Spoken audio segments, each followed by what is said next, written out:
ಆತ್ಮೀಯ ತರಗತಿದಾರರೇ, ಈ ದಿನದ ಆನ್ಲೈನ್ ತರಗತಿಗೆ ತಮಗೆಲ್ಲರಿಗೂ ಸ್ವಾಗತ. ಮಕ್ಕಳೇ, ಈ ಪುನರ್ಮನನ ತರಗತಿಗೆ ತಮಗೆಲ್ಲರಿಗೂ ಆದರದ ಸ್ವಾಗತ. ಇನ್ ದ ಲಾಸ್ಟ್ ಕ್ಲಾಸ್ ನಾವು ಪೈಪ್ಸ್ ಮತ್ತೆ ಪೈಪ್ ಫಿಟ್ಟಿಂಗ್ಸ್ ಗೆ ಸಂಬಂಧಪಟ್ಟಂತ ಪಠ್ಯವನ್ನ ಚರ್ಚಿಸಿದ್ದೀವಿ. ಪೈಪ್ಸ್ ಯಾವ ತರ ಇದೆ, ಪೈಪ್ ಮೆಟೀರಿಯಲ್ಸ್ ಅಂದ್ರೆ ಏನು, ಸ್ಟ್ಯಾಂಡರ್ಡ್ ಪೈಪ್ ಫಿಟ್ಟಿಂಗ್ಸ್ ಯಾವುದು, ಪೈಪ್ ಟೂಲ್ಸ್ ಅಂಡ್ ಇಕ್ವಿಪ್ಮೆಂಟ್ಸ್ ಏನೇನಿದೆ, ಕೆಲವು ಸಿಂಬಲ್ಸ್ ಇಂಟ್ರಪ್ಷನ್ಸ್ ಡ್ರಾಯಿಂಗ್ ನಲ್ಲಿ ಚರ್ಚೆಯನ್ನು ಮಾಡಿದ್ದೀವಿ. In this class will discuss pipe dies, die stock and taps. ನಾವು ಥ್ರೆಡ್ಸ್ ಅನ್ನ ಅಭ್ಯಾಸ ಮಾಡುವಾಗ ಇವೆಲ್ಲ ಬಂದಿದೆ, ಡೈ ಸ್ಟಾಕ್ ಅಂಡ್ ಟ್ಯಾಪ್ಸ್ ಅಂತೇಳಿ. ಸೊ ಥ್ರೆಡ್ಸ್ ಅಂದ್ರೆ it is an helical grooves formed on the cylindrical surface ಅಂತ ನಾವು ಕರಿತೀವಿ. ಅಂದ್ರೆ ಒಂದು ರಾಡ್ ಮೇಲೆ, ಉದಾಹರಣೆಗೆ bolt, either nut. This threads can be formed internally and externally. ನಿಮಗೆ ಗೊತ್ತು, ಇಂಟರ್ನಲ್ ಥ್ರೆಡ್ ಅನ್ನ ಕಟ್ ಮಾಡ್ಬೇಕಾದ್ರೆ ಮ್ಯಾನ್ಯುವಲ್ ಆಗಿ ನಾವು ಟ್ಯಾಪ್ಸ್ ಅನ್ನ ಬಳಸ್ತೀವಿ. ಎಕ್ಸ್ಟರ್ನಲ್ ಥ್ರೆಡ್ ಅನ್ನ ಕಟ್ ಮಾಡ್ಬೇಕಾದ್ರೆ ನಾವು ಡೈಸ್ ಅನ್ನ ಯೂಸ್ ಮಾಡ್ತೀವಿ. ಅಂದ್ರೆ ನಾವು ಮಕ್ಕಳೇ ನಾರ್ಮಲ್ ಥ್ರೆಡ್ಸ್ ಕಟ್ ಮಾಡೋದೇ ಬೇರೆ, ಪೈಪ್ ಥ್ರೆಡ್ಸ್ ಅನ್ನ ಕಟ್ ಮಾಡೋದೇ ಬೇರೆ. ಡೈ ಸ್ಟಾಕ್ ಇಲ್ಲಿ B.S.P ಅಂತ ಬಳಸ್ತೀವಿ, ಬ್ರಿಟಿಷ್ ಸ್ಟ್ಯಾಂಡರ್ಡ್ ಪೈಪ್ ಥ್ರೆಡ್ ಅಂತ ಕಳಿಸ್ತೀವಿ. ಅಂದ್ರೆ ಇಲ್ಲಿನ ಥ್ರೆಡ್ B.S.P ಅಂತ ನಾವು ಕರಿತೀವಿ. ಈ ಪೈಪ್ ಅನ್ನ ಜಾಯಿನ್ ಮಾಡುವಂತ ಸಂದರ್ಭದಲ್ಲಿ, ಅಸೆಂಬಲ್ ಮಾಡುವಂತ ಸಂದರ್ಭದಲ್ಲಿ, ಫಿಟ್ಟಿಂಗ್ ಅನ್ನ ಮಾಡೋ ಸಂದರ್ಭದಲ್ಲಿ ನಾವು ಈ ಪೈಪ್ ಥ್ರೆಡ್ಸ್ ಅನ್ನ ನಾವು ಕಟ್ ಮಾಡಬೇಕಾಗುತ್ತೆ. ಈ ಲೆಸನ್ಸ್ ನಲ್ಲಿ ನಾವು ಏನನ್ನು ಕಳಿತೀವಿ, ಪೈಪ್ ಡೈಸ್ ಏನಕ್ಕೆ ಯೂಸ್ ಮಾಡ್ತೀವಿ, ಯಾವ ತರ ಪೈಪ್ ಡೈಸ್ ಇದೆ, ಡೈ ಸ್ಟಾಕ್ ಅಂದ್ರೆ ಏನು, ಅದರಲ್ಲಿ ಎಷ್ಟು ತರ ಡೈ ಸ್ಟಾಕ್ಸ್ ಇದೆ, ಪೈಪ್ ಟ್ಯಾಪ್ಸ್ ಅಂದ್ರೆ ಏನು, B.S.P British standard pipe Threads ಅಂದ್ರೆ ಏನು, ಮತ್ತೆ ಸೀಲಿಂಗ್, ಪೈಪ್ ಜಾಯಿಂಟ್ ಅನ್ನ ಹೇಗೆ ಸೀಲ್ ಮಾಡೋದು ಅನ್ನೋದನ್ನ ಈ ಲೆಸನ್ಸ್ ನಲ್ಲಿ ನೋಡೋಣ. ನಿಮ್ಗೆಲ್ಲ ಗೊತ್ತು ಈಗಾಗಲೇ, ಥ್ರೆಡ್ಸ್ ಅಂದ್ರೆ it is A uniform ಎಲಿಕಲ್ groove formed on the cylindrical surface ಅಂತ ನಾವು ನೋಡ್ಕೊಂಡಿದೀವಿ. ಈ ಥ್ರೆಡ್ಸ್ ಅನ್ನ ಕಟ್ ಮಾಡ್ಲಿಕ್ಕೆ ಇಂಟರ್ನಲ್ ಥ್ರೆಡ್ಸ್ ಆದ್ರೆ ಟ್ಯಾಪ್ಸ್ ಅನ್ನ ಬಳಸ್ತೀವಿ, ಎಕ್ಸ್ಟರ್ನಲ್ ಥ್ರೆಡ್ಸ್ ಆದ್ರೆ ಡೈ ಮತ್ತೆ ಡೈ ಸ್ಟಾಕ್ ಅನ್ನ ನಾವು ಬಳಸ್ತೀವಿ. ಅದೆಲ್ಲ ನೋಡಿದಿರಿ. ಆಲ್ರೆಡಿ ಥ್ರೆಡ್ಸ್ ಅನ್ನ ಕಟ್ ಮಾಡಿದಿರಿ ನೀವು. ಇದ್ರ ಜೊತೆಗೆ ಬೇರೆ ಬೇರೆ ಥ್ರೆಡ್ಸ್ ಅನ್ನು ಕೂಡ ತಿಳ್ಕೊಂಡಿದ್ದೀರಿ. ಯಾವ್ಯಾವ ಸ್ಕ್ವೇರ್ ಥ್ರೆಡ್ ಅಂದ್ರೆ ಏನು, ಆಕ್ಮೆ ಥ್ರೆಡ್ ಅಂದ್ರೆ ಏನು, ಥ್ರೆಡ್ ನಾಮೆನ್ಕ್ಲೇಚರ್ ಅಂದ್ರೆ ಏನು, ಎಲ್ಲ ನಿಮ್ಗೆ ಈಗಾಗಲೇ ಇಂದಿನ ತರಗತಿಯಲ್ಲಿ ನಾನು ತಿಳಿಸಿದ್ದೀನಿ. Today we will discuss pipes, die stock, taps and B.S.P threads. Now come to first point. Pipes die. Most of GI pipes installed by plumbers are threaded. ಸಾಮಾನ್ಯವಾಗಿ ನೀವು ಮಾರ್ಕೆಟ್ ಇಂದ ಒಂದು ಪೈಪ್ ಅನ್ನ ತಂದ್ರೆ ಆ ಪೈಪ್ ಏನಾಗಿರುತ್ತೆ, ಆ ಕಡೆ ಈ ಕಡೆ ಎಂಡ್ ಅಲ್ಲಿ ಥ್ರೆಡ್ ಆಗಿರುತ್ತೆ.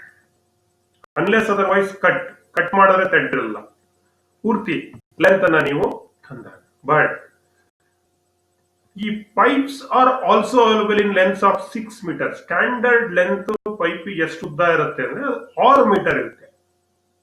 ಹಾಗೇನೆ ನಾವು ಬಳಸಲಿಕ್ಕಾಗಲ್ಲ. And it is necessary to cut pipes to the required size and to the thread width.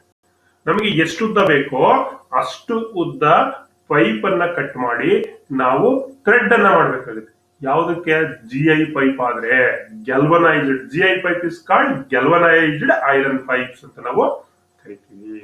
ಈಗ 6 ಮೀಟರ್ ಲೆಂತ್ ಅನ್ನ ತಂದು ಸ್ಟ್ಯಾಂಡರ್ಡ್ ಲೆಂತ್ ಅನ್ನ ಹಾಗೆ ಹಾಕೊಡಕ್ಕಾಗತ್ತಾ? ನೋ. ಅದನ್ನ ಏನ್ ಮಾಡ್ಬೇಕಾಗುತ್ತೆ, ನಮ್ಗೆ ಎಷ್ಟು ಲೆಂತ್ ಬೇಕೋ ಆ ಲೆಂತ್ ಕಟ್ ಮಾಡ್ಬೇಕು. ಒಂದ್ಸಲಿ ಕಟ್ ಮಾಡಾದ್ಮೇಲೆ ಅಲ್ಲಿ ನಾವೇನ ಮಾಡ್ಬೇಕಾಗುತ್ತೆ, ಥ್ರೆಡ್ಡಿಂಗ್ ಅನ್ನ ಮಾಡ್ಬೇಕಾಗುತ್ತೆ. ಮಕ್ಕಳೇ, ಇತ್ತೀಚೆಗೆ ನೀವು ಡೊಮೆಸ್ಟಿಕ್ ಪರ್ಪಸ್ಗೆ ಯೂಸ್ ಮಾಡ್ತಕ್ಕಂಥದ್ದು PVC ಅನ್ನ ನೀವು ಬಳಸ್ತೀರಿ. ಹಾಗಾಗಿ ಅಲ್ಲಿ ಥ್ರೆಡ್ಸು ಅದೆಲ್ಲ ಕಡಿಮೆ, ಎಲ್ಲ ಗಮ್ ಹಾಕಿ ಅಂಟಿಸೋದಿರುತ್ತೆ. ಕಾಲರ್ಸ್ ಬರುತ್ತೆ, ಕಾಲರ್ಸ್ ಗಮ್ ಹಾಕಿ ನಾವು ಅಂಟಿಸ್ಬಿಡ್ತೀವಿ. But in GI pipe, galvanized iron pipe, required thread cutting ಸಂದರ್ಭ ಬಂದ್ಬಿಡುತ್ತೆ, ಸಿಚುವೇಶನ್ಸ್ ಆಗುತ್ತೆ. ಅವಾಗ ನಾವೇನ್ ಮಾಡ್ಬೇಕಾಗುತ್ತೆ, ಥ್ರೆಡ್ ಅನ್ನ ಕಟ್ ಮಾಡ್ಬೇಕಾಗುತ್ತೆ. ಸಾಮಾನ್ಯವಾಗಿ ನಿಮಗೆ ಗೊತ್ತು, ಜನರಲಿ ಎಕ್ಸ್ಟರ್ನಲ್ ಥ್ರೆಡ್ ಅನ್ನ ಕಟ್ ಮಾಡ್ಲಿಕ್ಕೆ ನಾವೇನನ್ನ ಬಳಸ್ತೀವಿ, ಡೈಸ್ ಅನ್ನ ಬಳಸ್ತೀವಿ. ಅದೇ ರೀತಿಯಲ್ಲಿ ಪೈಪ್ ನಲ್ಲಿ ಎಕ್ಸ್ಟರ್ನಲ್ ಥ್ರೆಡ್ ಅನ್ನ ಕಟ್ ಮಾಡ್ಬೇಕಾದ್ರೆ ಏನನ್ನ ಬಳಸ್ತೀವಿ, ಪೈಪ್ ಡೈಸ್ ಅನ್ನ ಬಳಸ್ತೀವಿ. Threads used for pipes and pipe fittings of water supply line or of standard pipe threads. Water supply lines ನಲ್ಲಿ ಅಥವಾ ಇತರೆ ಇಂಡಸ್ಟ್ರೀಸ್ ನಲ್ಲಿ ನಾವು ಬಳಸ್ತಕ್ಕಂಥ ಪೈಪ್ ಫಿಟ್ಟಿಂಗ್ಸ್ ಮತ್ತೆ ಪೈಪ್ಸ್ ನಲ್ಲಿ ಸ್ಟ್ಯಾಂಡರ್ಡ್ ಪೈಪ್ ಥ್ರೆಡ್ಸ್ ಇರುತ್ತೆ. These external threads are cut by pipe dies. ಈ ಎಕ್ಸ್ಟರ್ನಲ್ ಥ್ರೆಡ್ಸ್ ಅನ್ನ ನಾವು ಯಾವ್ದ್ರಲ್ಲಿ ಕಟ್ ಮಾಡ್ತೀವಿ, ಪೈಪ್ ಡೈಸ್. ಅಲ್ಲಿಗೆ ಡೈ ಅಂದ್ರೆ ಏನೋ, die is a device, pipe die is a device which is used to cut external thread on pipes. Along with ಬರೀ dies ತಗೊಂಡ್ ಮಾಡಕ್ಕಾಗಲ್ಲ, ಅಲಾಂಗ್ ವಿತ್ ಡೈಸ್ ಹಾಕ್ಬೇಕಾದ್ರೆ ನೆಕ್ಸ್ಟ್ ಬರ್ತೀನಿ ನಿಮ್ಗೆ. ಸಾಮಾನ್ಯವಾಗಿ the size of the pipe dies available from 1/4 inch to 4 inch, 1/4 inch ಇಂದ 1/4 inch ಇಂದ 4 inch ವರೆಗೆ ನಮಗೆ ಸಿಗುತ್ತೆ. ಕಾಲು, ಅರ್ಧ, ಮುಕ್ಕಾಲು, ಒಂದು ಕಾಲು, ಒಂದೂವರೆ, 1/4, 2, 2.5, 3, 3.5, 4, ಲೈಕ್ ದಟ್ 1/4 inch ಇಂದ 1/4, 1/4 inch ಇಂದ 4 inch ವರೆಗೆ ನಾವು ಈ ಪೈಪ್ ಡೈಸ್ ಅನ್ನ ನಾವು ಬಳಸ್ತೀವಿ. ಯಾಕೆ ಇಲ್ಲಿ ಇಂಚ್ ಅಂತ ಬರುತ್ತೆ ಅಂದ್ರೆ, BSP ಥ್ರೆಡ್ ಕಟ್ ಮಾಡೋದು, British standard pipe threads. British ಅಂತ ಬಂದ್ರೆ ಏನು, ದ ಸಿಸ್ಟಮ್ ಇನ್ ಇಂಚ್. ಯಾವ್ದ್ರಲ್ಲಿ ಇರುತ್ತೆ, ಅದು ಇಂಚ್ ಅಲ್ಲಿ ಇರುತ್ತೆ. ಬ್ರಿಟಿಷ್ ಸಿಸ್ಟಮ್ ಗೊತ್ತಲ್ಲ, ಫುಟ್, ಪೌಂಡ್, ಆಲ್, ಇಂಚ್. ಅರ್ಥ ಆಯ್ತಾ? So then the dies must be sharp enough so that they cut the metal instead of push it around. ಈ ಡೈಸ್ ಏನಿದೆ ಮಕ್ಕಳೇ, ಈ ಡೈಸು ಶಾರ್ಪ್ ಆಗಿರುತ್ತೆ. ನೀವು ಯಾವ ರೀತಿ ಬೋಲ್ಟ್ ನಲ್ಲಿ ಥ್ರೆಡ್ ಅನ್ನ ಕಟ್ ಮಾಡ್ಲಿಕ್ಕೆ ಬಳಸ್ತಾ ಇದ್ರೋ ಅದೇ ರೀತಿ this dies, pipe dies also a sharp. They cut the metal instead of push it. ಇದೇನ್ ಮಾಡುತ್ತೆ, ಮೆಟಲ್ ಅನ್ನೇ ಕಟ್ ಮಾಡುತ್ತೆ. ಪುಷ್ ಮಾಡೋದ್ರ ಬದಲಿಗೆ ಏನ್ ಮಾಡುತ್ತೆ, ಮೆಟಲ್ ಅನ್ನೇ ಕಟ್ ಮಾಡುತ್ತೆ. Dies which push the metal around instead of cutting cause the threads to break. Okay, ನೀವು ಅಲ್ಲಿ ನೋಡಿದ್ರಲ್ಲ, ಅದನ್ನ ಒಳಗಡೆ ಹಾಕಿ ಡೈ ಸ್ಟಾಕ್ ಅಲ್ಲಿ ಇಟ್ಟು ಅದನ್ನ ನೀವು ಹಿಂದೆ ಮುಂದೆ ಈಗ ಏನ್ ಮಾಡ್ತೀರಿ, ರೊಟೇಟ್ ಮಾಡ್ತೀರಿ. ಅವಾಗ ಏನಾಗುತ್ತೆ, ಅದು ಪುಷ್ ಆಗಿ ಒಳಗಡೆಗೆ ಮೆಟಲ್ ಅನ್ನ ಕಟ್ ಮಾಡ್ತಾ ಹೋಗುತ್ತೆ, ಥ್ರೆಡ್ ಅನ್ನ ಕಟ್ ಮಾಡ್ತಾ ಹೋಗುತ್ತೆ. ಬರೀ ಡೈಸ್ ಇಟ್ಕೊಂಡು ನಾವು ಮಾಡಕ್ಕಾಗಲ್ಲ. ನೀವು ಅಲ್ಲಿ ಡೈ ಸ್ಟಾಕ್ ಅನ್ನ ಯೂಸ್ ಮಾಡಿದ್ರಿ, ಲೈಕ್ ದಟ್ ಇಲ್ಲೂ ಕೂಡ ನಮ್ಗೆ ಏನ್ ಬೇಕು, ಎಕ್ಸ್ಟರ್ನಲ್ ಥ್ರೆಡ್ ಅನ್ನ ಕಟ್ ಮಾಡ್ಬೇಕಾದ್ರೆ ಡೈ ಜೊತೆಗೆ ಡೈ ಸ್ಟಾಕ್ ಬೇಕು. ಏನ್ ಸಹ ಡೈ ಸ್ಟಾಕ್ ಏನು, die stock is one of the device which is used to hold and turn the dies. Hold and turn the dies required. ಏನಕ್ಕೆ ಇದು ರಿಕ್ವೈರ್ಮೆಂಟ್, ಡೈಸ್ ಅನ್ನ ಹೋಲ್ಡ್ ಮಾಡ್ಲಿಕ್ಕೆ ಮತ್ತೆ ಟರ್ನ್ ಮಾಡ್ಬೇಕಲ್ಲ ನಾವು. ಸೊ ಅದಕ್ಕೆ ನಾವು ಡೈ ಸ್ಟಾಕ್ ಅನ್ನ ಬಳಸ್ತೀವಿ. ratchet type is prepared as it permits the operator to use his body weight to rotate the die while standing to one side of the pipe. ಸಾಮಾನ್ಯವಾಗಿ ಈ ಪೈಪ್ ಡೈ ಅನ್ನ ನಾವು cut ಮಾಡುವಾಗ ರ್ಯಾಚೆಟ್ type prepared ಮಾಡ್ತಾರೆ. ಯಾತಕ್ಕೆ ಅಂದ್ರೆ ಈ dye stock ಇದೆಯಲ್ಲ, ಇದು ಭಾರ ಇರುತ್ತೆ. ಅದನ್ನ ನಾವು ಹೀಗೆ ಫಾರ್ವರ್ಡ್ ರಿವರ್ಸ್ ಮಾಡ್ತಕ್ಕಂಥದ್ದು ಏನಿರುತ್ತೆ, ತುಂಬಾ ಡಿಫಿಕಲ್ಟ್ ಆಗಿರುತ್ತೆ, ಭಾರ ಇರೋದ್ರಿಂದ, ವೆಯ್ಟ್ ಇರೋದ್ರಿಂದ. ರ್ಯಾಟ್ಚೆಟ್ ಆದ್ರೆ ಏನು, ಅದ ರ್ಯಾಟ್ಚೆಟ್ ಆಕ್ಷನ್ಸ್ ಇರುತ್ತೆ. ಒಂದ್ಸಲಿ ನೀವು ಹಿಂಗೆ ತಳ್ಳಿದ್ರೆ ಅಷ್ಟೇ ಮೂಮೆಂಟ್ ಅಲ್ಲಿ ನೀವೇನ್ ಮಾಡಬಹುದು, ಕೈನ ವಾಪಸ್ಸು ತಗೊಂಡು ಮತ್ತೆ ಏನ್ ಕೊಡ್ಬೋದು, ನೀವು ಲೋಡ್ ಅನ್ನ ಕೊಡ್ಬೋದು. ಆ ಒಂದು ಅಡ್ವಾಂಟೇಜ್ ಯಾವ್ದ್ರಲ್ಲಿ ನಮ್ಗೆ ಈ ರ್ಯಾಟ್ಚೆಟ್ ಟೈಪ್ ಡೈ ಸ್ಟಾಕ್ ನಲ್ಲಿ ಸಿಗುತ್ತೆ. ಈ ratchet type die stocks adjustable ಕೂಡ. This die stocks are adjustable. ಇಲ್ಲಿ ನಿಮಗೆ ಈ ಡೈ ಸ್ಟಾಕ್ ಇಲ್ಲಿ ಕೊಟ್ಟಿದೆ, ಇದು ಟೈಪ್ ಆಫ್ ಡೈ ಸ್ಟಾಕ್. ಇಲ್ಲಿ ಒಳಗಡೆ ಡೈಸ್ ಅನ್ನ ಮೌಂಟ್ ಮಾಡಿದ್ದಾರೆ ನೋಡಿ, ಇಲ್ಲಿ ಡೈಸ್ ಅಂತ ತೋರಿಸಿದೀನಿ. ಇಲ್ಲಿ ಸ್ಟಾರ್ಟಿಂಗ್ ಮಾರ್ಕ್ ಎಲ್ಲಿಂದ ಶುರು ಮಾಡ್ತೀರಿ ಫಾರ್ ಥ್ರೆಡ್ಡಿಂಗ್ ಅದನ್ನ ಇಲ್ಲಿ ಮಾರ್ಕ್ ಅನ್ನ ಮಾಡಿದ್ದಾರೆ. ಅಗೇನ್ ಇಲ್ಲಿ ಒಂದು ಟೈಟ್ನಿಂಗ್ ಲೆವರ್ ಅನ್ನ ಕೊಟ್ಟಿದ್ದಾರೆ, ಗೈಡ್ ಲೆವರ್ ಇದೆ, ಹ್ಯಾಂಡಲ್ ಇದು ಒಂದ್ ಕಡೆ ಇದೆ, ಆ ಕಡೆ ಇರುತ್ತೆ. So handles are fixed. This is die stock, it is adjustable die stock.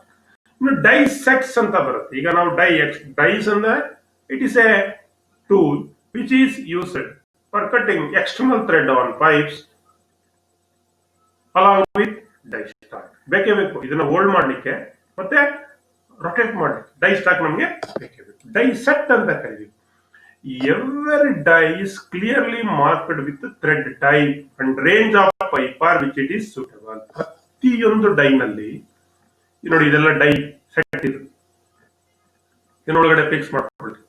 ಅಲ್ಲಿ ಮಾರ್ಕ್ ಮಾಡಿರ್ತಾರೆ ಥ್ರೆಡ್ ಟೈಪ್ ಏನು, ಅದರ ರೇಂಜ್ ಎಲ್ಲಿಂದ ಎಲ್ಲಿವರೆಗೆ ನಾವು ಬಳಸಬಹುದು, ಎಲ್ಲಿಂದ ಎಲ್ಲಿವರೆಗೆ ಥ್ರೆಡ್ಸ್ ಅನ್ನು ನಾವು ಕಟ್ ಮಾಡಬಹುದು. ಎವರಿ ಡೈಷನ್ ಐಡೆಂಟಿಫಿಕೇಶನ್ ನಂಬರ್, ಪ್ರತಿಯೊಂದಕ್ಕೂ ನೋಡಿ ಇಲ್ಲಿ 1 2 3 4 ಐಡೆಂಟಿಫಿಕೇಶನ್ಸ್ ನಂಬರ್ ಅನ್ನ ಕೊಟ್ಟಿರ್ತಾರೆ ಪ್ರತಿಯೊಂದು ಡೈಗೆ. And also available in various sizes, ಬೇರೆ ಬೇರೆ ಸೈಜಸ್ ನಲ್ಲಿ ಈ ಡೈ ಸೆಟ್ಸ್ ನಮಗೆ ಸಿಗುತ್ತೆ. So always be used and stored as a set. ಸಾಮಾನ್ಯವಾಗಿ ಡೈ ಸ್ಟಾಕ್ ಅನ್ನ ಸೆಟ್ ಅಲ್ಲೇ ಯೂಸ್ ಮಾಡೋದು, ಸೆಟ್ ಅಲ್ಲಿ ನಾವೇನ್ ಮಾಡ್ತೀವಿ ಸ್ಟೋರ್ ಅನ್ನ ಮಾಡ್ತೀವಿ. Pipe threads are usually cut with threading dies and can be checked by using the pipe ring gauge. ಈಗ ಪೈಪ್ ಥ್ರೆಡ್ ಅನ್ನ ಕಟ್ ಮಾಡ್ತೀರಿ. ಸಾಮಾನ್ಯವಾಗಿ ಇಲ್ಲಿ ನಾನು ನಿನ್ನ 2 ಡಿವೈಸ್ ಗಳನ್ನ ಹಿಂದೆ ನಾನು ರಿಪೀಟ್ ಮಾಡ್ಲಿಕ್ಕೆ ಪ್ರಯತ್ನ ಪಡ್ತೀನಿ. ಸೊ ಒಂದು ಥ್ರೆಡ್ ಅನ್ನ ಕಟ್ ಮಾಡ್ಬೇಕಾದ್ರೆ ಅದನ್ನ ಪಿಚ್ ಅನ್ನ ಮೆಜರ್ ಮಾಡ್ಲಿಕ್ಕೆ ಏನೋ ಒಂದು ಇನ್ಸ್ಟ್ರೂಮೆಂಟ್ ಅನ್ನ ಯೂಸ್ ಮಾಡ್ತೀವಿ. ಏನದು? So that is thread pitch gauge. Thread pitch gauge ಅನ್ನ ನಾವು ಬಳಸ್ತಾ ಇದ್ವಿ. ಅದೇ ರೀತಿ ಎಕ್ಸ್ಟರ್ನಲ್ ಥ್ರೆಡ್ ಅನ್ನ ಚೆಕ್ ಮಾಡ್ಲಿಕ್ಕೆ ಅಲ್ಲಿ ಥ್ರೆಡ್ ರಿಂಗ್ ಗೇಜ್ ಅನ್ನ ಬಳಸ್ತಾ ಇದ್ವಿ. ಇಂಟರ್ನಲ್ ಥ್ರೆಡ್ ಅನ್ನ ಚೆಕ್ ಮಾಡ್ಲಿಕ್ಕೆ ಥ್ರೆಡ್ ಪ್ಲಗ್ ಗೇಜ್ ಅನ್ನ ಬಳಸ್ತಾ ಇದ್ವಿ. ಇಲ್ಲೂ ಕೂಡ ಪೈಪ್ ಮೇಲೆ ಎಕ್ಸ್ಟರ್ನಲ್ ಥ್ರೆಡ್ ಅನ್ನ ಕಟ್ ಮಾಡಾದ್ಮೇಲೆ ಆ ಥ್ರೆಡ್ ಅನ್ನ ಚೆಕ್ ಮಾಡ್ಲಿಕ್ಕೆ ನಾವು pipe ring gauge, pipe thread ring gauge ಅನ್ನ ನಾವು ಬಳಸ್ತೀವಿ. ಇಲ್ಲಿ ನಿಮಗೆ ರಿಂಗ್ ತರ ಕಾಣಿಸ್ತಾ ಇದೆಯಲ್ಲ, ಇದೆ ಪೈಪ್ ಥ್ರೆಡ್ ರಿಂಗ್ ಗೇಜ್ ಅಂತ ನಾವು ಇದನ್ನ ಕರಿತೀವಿ. Pipe thread ring gauge. ಮಕ್ಕಳೇ, ಎಕ್ಸ್ಟರ್ನಲ್ ಥ್ರೆಡ್ ಅನ್ನ ಕಟ್ ಮಾಡೋದು ಡೈಸ್ ಇಂದ, ಡೈ ಸ್ಟಾಕ್ ಇಂದ ಅಂತ ಗೊತ್ತಾಯ್ತು. Now come to the pipe taps.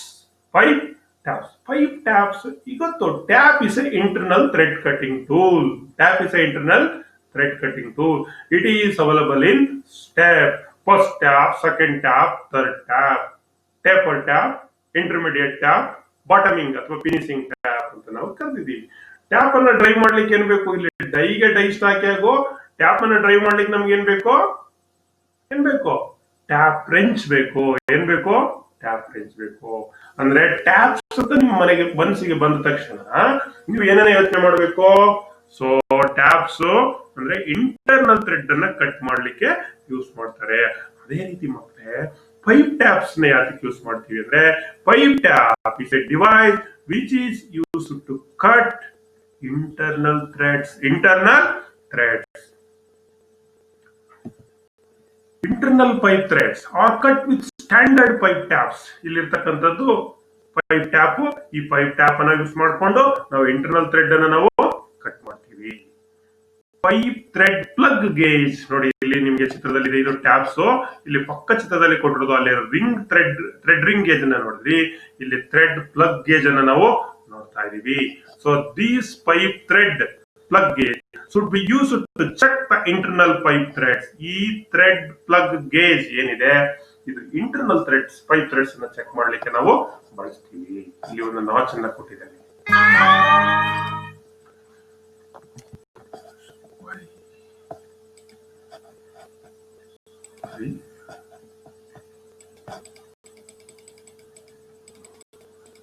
The thread gauge should be screwed tight by hand into the pipe until the notch on the gauge is plus with the face. ನೋಡಿ, ಈ pipe thread ಅನ್ನ cut ಮಾಡಾದ್ಮೇಲೆ internal thread ಇದನ್ನ tight ಮಾಡ್ತಾ ಹೋಗ್ತೀವಿ. ಎಲ್ಲಿವರೆಗೆ ಈ notch ಇದೆಯಲ್ಲ, ಈ ಥ್ರೆಡ್ ಗೇಜ್ ನಲ್ಲಿ, ಥ್ರೆಡ್ ಪ್ಲಗ್ ಗೇಜ್ ನಲ್ಲಿ ಈ ನಾಚ್ ಒಳಗಡೆ ಹೋಗೋ ಅಲ್ಲಿವರೆಗೆ ನಾವೇನ್ ಮಾಡ್ತೀವಿ, ಇದನ್ನ ಟೈಟ್ ಮಾಡಿ ಥ್ರೆಡ್ ಸರಿಯಾಗಿ ಆಗಿದೆಯೋ ಇಲ್ವೋ ಅಂತ ನಾವು ಚೆಕ್ ಮಾಡ್ತೀವಿ. When the thread is chamfered, the knot should be plussed with the bottom of the chamfer. Thread ಏನಾದ್ರು ಚಾಂಪರ್ ಇದ್ರೆ ಇದು ಎಲ್ಲಿವರೆಗೆ ಪ್ಲಸ್ ಔಟ್ ಆಗ್ಬೇಕು ಅಂತಂದ್ರೆ ಈ ಬಾಟಮ್ ಆಫ್ ದ ಚಾಂಪರ್ ವರ್ಗು ನಾವು ಟೈಟ್ ಮಾಡ್ಬೇಕಾಗುತ್ತೆ. So this is pipe taps and thread plug gauge. Thread plug pipe gauge. ನಾವು ಈಗ ಟ್ಯಾಪ್ಸ್ ಅನ್ನ ನೋಡಿದ್ವಿ, ಡೈಸ್ ಅನ್ನ ನೋಡಿದ್ವಿ, ಡೈ ಸ್ಟಾಕ್ ಅನ್ನ ನೋಡಿದ್ವಿ. Now come to the BSP, British standard pipe thread. BSP ಅಂದ್ರೆ ಏನು ಮಕ್ಕಳೇ? ಬ್ರಿಟಿಷ್ ಸ್ಟ್ಯಾಂಡರ್ಡ್ ಪೈಪ್ ಥ್ರೆಡ್ ಅಂತ ನಾವು ಕರಿತೀವಿ. ಈ British standard pipe thread BSP, British standard pipe thread ಅಂದ್ರೆ BSP. Standard pipes and pipe fitting R provided with BSP ಅಥವಾ British standard. BSP ಅಂದ್ರೆ ಬಹುಜನ ಸಮಾಜ್ ಪಾರ್ಟಿ ಅಲ್ಲ, BSP ಅಂದ್ರೆ ಬ್ರಿಟಿಷ್ ಸ್ಟ್ಯಾಂಡರ್ಡ್ ಪೈಪ್ ಥ್ರೆಡ್. ಅರ್ಥ ಆಯ್ತಾ ಮಕ್ಕಳೇ? British standard pipe thread. ಅಥವಾ ಬೇರೆ ನಿಮಗ್ ಬೇಕಾದಂಗೆ ಓದ್ಕೋಬೇಡಿ. ಅರ್ಥ ಆಯ್ತಾ? ಎಕ್ಸಾಮ್ ನಲ್ಲಿ ಕೇಳ್ತಾರೆ BSP expansion British standard pipe thread. This type of threads cut on pipe and pipe fittings. Internal pipe threads have parallel threads, whereas the external pipes have taper threads. ಇದು important. Pipe ನಲ್ಲಿ internal Threads ಇರುತ್ತಲ್ಲ ಮಕ್ಕಳೇ, ನೀವು cut ಮಾಡ್ತಿರಲ್ಲ pipe ನಲ್ಲಿ tap ನಿಂದ, ಅದು parallel ಇರುತ್ತೆ. ಎಕ್ಸ್ಟರ್ನಲ್ ಥ್ರೆಡ್ಸ್ ಏನಿರುತ್ತೆ ಟೇಪರ್ ಇರುತ್ತೆ. You can see here parallel internal threads. Parallel internal threads ನೋಡಿ, ಇಲ್ಲಿ ಒಂದು ಎಲ್ಬೋ ಅನ್ನ ಹಾಕಿದಾನೆ. ಈ ಎಲ್ಬೋ ನಲ್ಲಿ ಏನ್ ಮಾಡಿದಾನೆ, ಒಳಗಡೆ ಇಂಟರ್ನಲ್ ಥ್ರೆಡ್ ಕಟ್ ಆಗಿದೆ. ಇಂಟರ್ನಲ್ ಥ್ರೆಡ್ಸ್ ಏನಿದೆ ಪ್ಯಾರಲಲ್ ಇದೆ, ಎರಡು ಕೂಡ ಸಮಾನಾಂತರವಾಗಿದೆ. ಇಲ್ಲಿ ಇನ್ನೊಂದು ಪೈಪ್ ಅನ್ನ ಕನೆಕ್ಟ್ ಮಾಡ್ತಾ ಇದೀವಿ. ಈ ಪೈಪ್ ನಲ್ಲಿ ನೋಡಿ ಥ್ರೆಡ್ಸ್ ಏನಿದೆ, ಟೇಪರ್ ಇದೆ. Taper external thread. ಇದು important point. Internal thread always parallel, external thread always what? Taper. Galvanized iron, iron andre galvanized iron pipes are available in size from 1 inch to 6 inch with different wall thickness. ಬೇರೆ wall thickness ನಮಗೆ ಸಿಗುತ್ತೆ. ಯಾವುದೋ galvanized pipe, GI pipe. ಕಾಲ್ ಇಂಚಿಂದನೂ ಸಿಗುತ್ತೆ, 1/4 ಇಂಚನೂ ಸಿಗುತ್ತೆ. ಕಾಲ್ ಇಂಚು, half an ಇಂಚು, ಮುಕ್ಕಾಲ್ ಇಂಚು, ಈ ತರ up to 6 inches ವರೆಗೆ ನಾವು ಅವೈಲಬಿಲಿಟಿ ಇದೆ. ಸೊ ಇಲ್ಲಿ ನೀವು ನೋಡಿ, ಈ ಥ್ರೆಡ್ ನಲ್ಲಿ ಇದು ಎಕ್ಸ್ಟರ್ನಲ್ ಥ್ರೆಡ್. ಈ ಎಕ್ಸ್ಟರ್ನಲ್ ಥ್ರೆಡ್ ಏನಿದೆ ಇದು ಟೇಪರ್ ಇದೆ. ಏನಿದೆ ಇದು ಟೇಪರ್ ಇದೆ. ಇಂಟರ್ನಲ್ ಥ್ರೆಡ್ ಏನಿರುತ್ತೆ ಪ್ಯಾರಲಲ್ ಇರುತ್ತೆ. The table given below shows the outside dia and the threads per inch from 1/2 inch to 4 inch. ಇಲ್ಲಿ ಒಂದು ಟೇಬಲ್ ಅನ್ನ ನಿಮ್ಗೆ ಕೊಟ್ಟಿದ್ದಾರೆ. ಈ ಟೇಬಲ್ ಅಲ್ಲಿ 1/2 ಇಂಚ್ ಇಂದ ಶುರುವಾದದ್ದು 4 ಇಂಚ್ ವರೆಗೆ BSP ಪೈಪ್ ಸೈಜಸ್. ಡಿನ್ ಅಂದ್ರೆ ಜರ್ಮನ್ ಸ್ಟ್ಯಾಂಡರ್ಡ್ ಅಂತ ನಾವು ಕರಿತೀವಿ. 2999 ಇನ್ಸೈಡ್ ಬಿ ಪ್ಲಸ್ ಇದರಲ್ಲಿ 1/2 ಇಂಚ್. ಥ್ರೆಡ್ಸ್ ಪರ್ ಇಂಚ್ ಅಷ್ಟಿರುತ್ತೆ. ಅದನ್ನ ಒಂದು ಥ್ರೆಡ್ಸ್ TPI ಅಂತ ಕರೀತೀವಿ, ಥ್ರೆಡ್ಸ್ ಪರ್ ಇಂಚ್ ಅಂತ ಕರಿತೀವಿ. 14 ಇಂಚ್ ಥ್ರೆಡ್ಸ್ ಇರುತ್ತೆ. ಅದು ಡಯಾಮೀಟರ್ ಇನ್ MM ಅಂದ್ರೆ 20.955 ಇರುತ್ತೆ. ಮುಕ್ಕಾಲ್ ಇಂಚು, 3/4 1 ಇಂಚ್. 1 ಇಂಚ್ ಆದ್ರೆ 11 and 1.25 ಒಂದು ಕಾಲು 11, 1.5 11, 2 ಇಂಚ್ 11, 2 1.5 2.5 8 ಥ್ರೆಡ್ಸ್. 3 ಇಂಚ್ ಆದ್ರೆ 8, 4 ಇಂಚ್ ಆದ್ರೆ 8 ಥ್ರೆಡ್ಸ್. ಇದು ಪಕ್ಕದಲ್ಲಿ ಇರೋದು MM ಕೊಟ್ಟಿದ್ದಾನೆ. ಇದು ಒಂದು BSP British standard pipe sizes ಅಥವಾ ಡಿನ್ 299 ಇನ್ಸೈಡ್ ಸ್ಟ್ಯಾಂಡರ್ಡ್ ಅನ್ನ ನಮಗೆ ಇಲ್ಲಿ ತೋರಿಸಿದ್ದಾನೆ ಟೇಬಲ್ ನಲ್ಲಿ. ಇದಿಷ್ಟು ಬ್ರಿಟಿಷ್ ಸ್ಟ್ಯಾಂಡರ್ಡ್ ಪೈಪ್ ಥ್ರೆಡ್ಸ್. ಅಲ್ಲಿ ಏನು ಮೇಜರ್ ನಿಮಗೆ ಏನು ಸಿಗ್ಬೇಕಲ್ಲಿ, ಒಂದು ಇಂಟರ್ನಲ್ ಥ್ರೆಡ್ ಪ್ಯಾರಲಲ್ ಆಗಿರುತ್ತೆ, ಎಕ್ಸ್ಟರ್ನಲ್ ಥ್ರೆಡ್ ಟೇಪರ್ ಇರುತ್ತೆ ಅನ್ನೋದನ್ನ ಮನಸ್ಸಿನಲ್ಲಿ ನೀವು ಇಟ್ಕೊಳ್ಬೇಕು. ಮತ್ತೆ ಈ BSP ಥ್ರೆಡ್ ಆಂಗಲ್ ಎಷ್ಟಪ್ಪ ಇರುತ್ತೆ ಅಂದ್ರೆ 55 ಡಿಗ್ರಿ ಇರುತ್ತೆ. It is important. The thread angle of BSP is how much?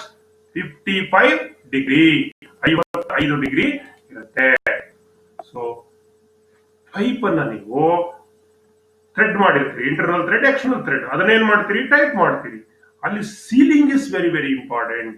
ಏನ್ sir sealing? In this figure, the pipe has severally fully formed threads at the end. ನೋಡಿ ಎಂಡ್ ಅಲ್ಲಿ ಏನಾಗಿದೆ ನೋಡಿ, ಇಲ್ಲಿ ಎ ಅಂತ ಏನ್ ತೋರಿಸಿದೀವಿ, ಥ್ರೆಡ್ ಪೂರ್ತಿ ಫಾರಂ ಆಗಿದೆ. ದ ನೆಕ್ಸ್ಟ್ ಟೂ ಥ್ರೆಡ್ಸ್ ಇಲ್ಲಿ ಬಿ ನಲ್ಲಿ ಇದೆ ನೋಡಿ, ಒಂದು ಎರಡು ಥ್ರೆಡ್ಸ್ ಯಾವ fully threads fully form bottoms but flat. ಇದು ಫುಲ್ಲಿ ಆಗಿದೆ, ಬಟ್ ಏನಿದೆ ಇಲ್ಲಿ ಫ್ಲಾಟ್ ಇದೆ. ಏನಿದೆ ಇಲ್ಲಿ ಫ್ಲಾಟ್ ಇದೆ. ಈ ಬಿ ಇಲ್ಲೊಂದ್ ಎರಡು ಥ್ರೆಡ್. ನೆಕ್ಸ್ಟ್ ಸಿ ಬಂದ್ರೆ the last four threads C have a flat tops and bottom. ಮೇಲೆ ಕೆಳಗೆ ಎರಡು ಏನಿದೆ, ಇದು ಫ್ಲಾಟ್ ಟಾಪ್ ಮತ್ತೆ ಬಾಟಮ್ ಏನಿದೆ ಫ್ಲಾಟ್ ಆಗಿದೆ.